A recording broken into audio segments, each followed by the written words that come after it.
My greatest fortune was my misfortune. Who says something like that?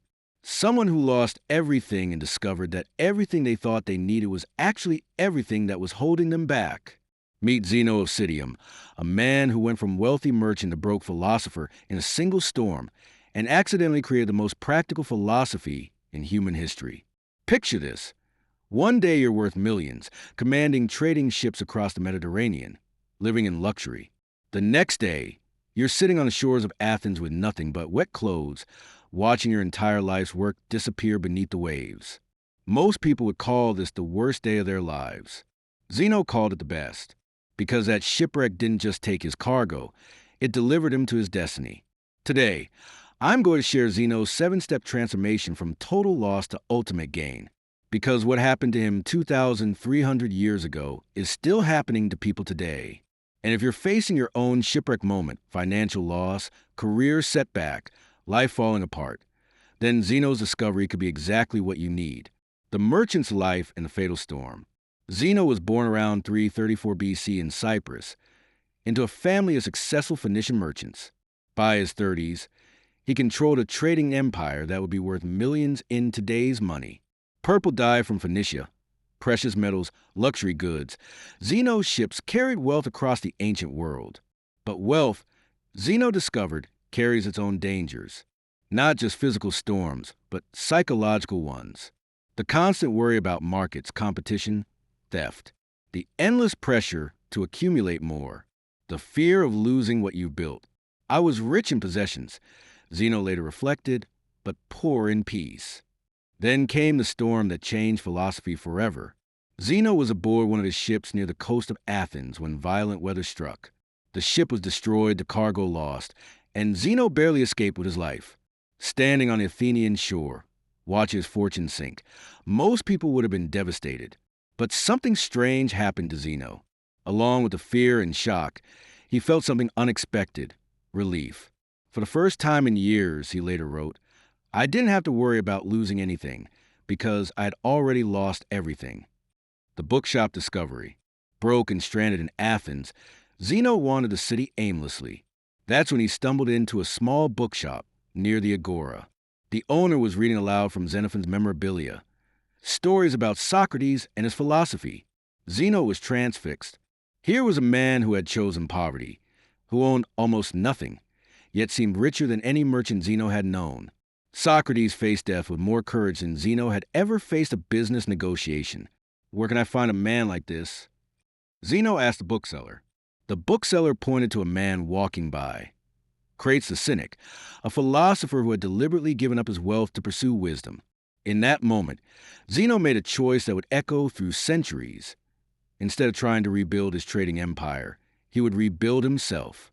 The 7-step transformation. Step 1. Accept the loss completely. Zeno's first breakthrough was radical acceptance. I will not spend my energy mourning what is gone, he decided. I will invest it in discovering what comes next. Most people who lose everything spend years trying to get back to where they were. Zeno realized that where he was might have been the problem in the first place. Step 2. Embrace the unknown as freedom.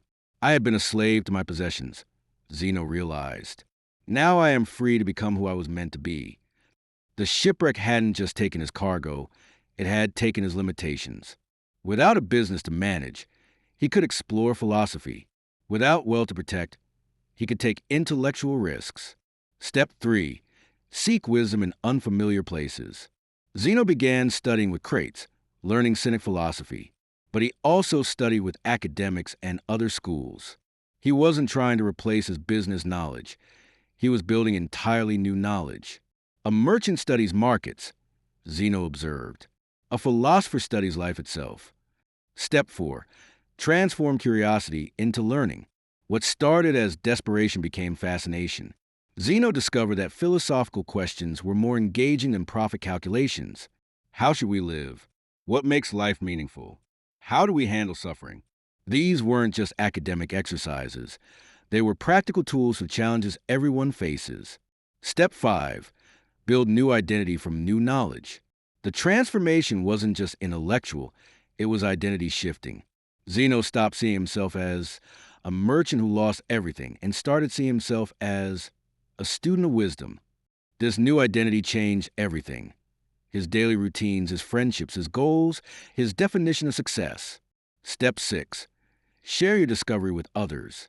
Around 300 BC, Zeno began teaching his own philosophy in the Stoical painted porch in Athens. He called his approach Stoicism, the philosophy of the porch. Zeno discovered that sharing his insights didn't diminish them, it multiplied them. Every student who learned from his shipwreck experience extended its value. Step 7. Recognize the gift hidden in the loss. Years later, reflecting on his journey, Zeno made his famous declaration: "My greatest fortune was my misfortune." The shipwreck hadn't destroyed his life, it had revealed his life. Without that loss, he would never have discovered philosophy. Without philosophy, he would never have founded Stoicism. Without Stoicism, millions of people over 2,300 years would never have found practical wisdom for their struggles. The Stoic foundation. What Zeno created from his disaster became one of history's most influential philosophies. Stoicism taught practical wisdom. Focus on what you can control, accept what you can't, use obstacles as training for character. But the foundation of Stoicism was Zeno's shipwreck insight.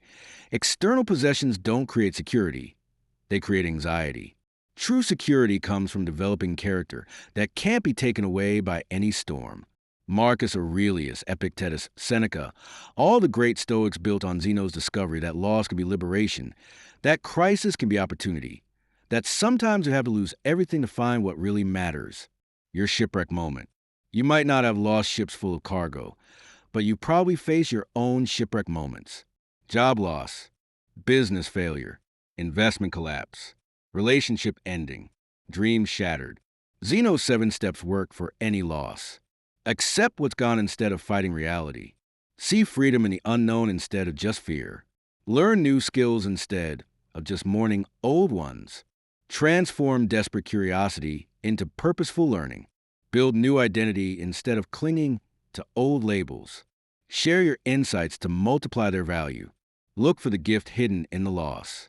The question isn't whether you'll face setbacks. You will. The question is whether you'll let them sink you or teach you to swim in deeper waters. Conclusion. Zeno died in 262 BC, but his philosophy born from shipwreck still guides people through their storms today.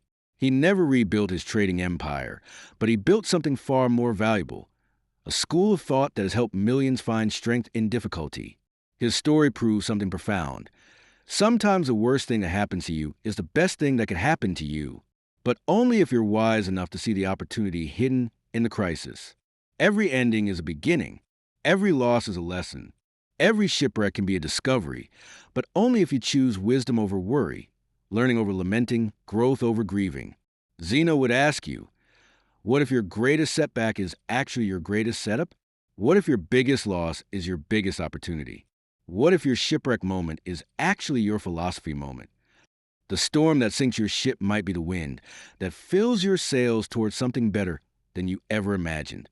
If this ancient wisdom helps you see your setbacks as setups, subscribe for more transformative stories from history's greatest comebacks. Remember, you're not just surviving your storm. You might be discovering your philosophy. What will you build from what you've lost? Stay resilient. Stay discovering. Stay stoic.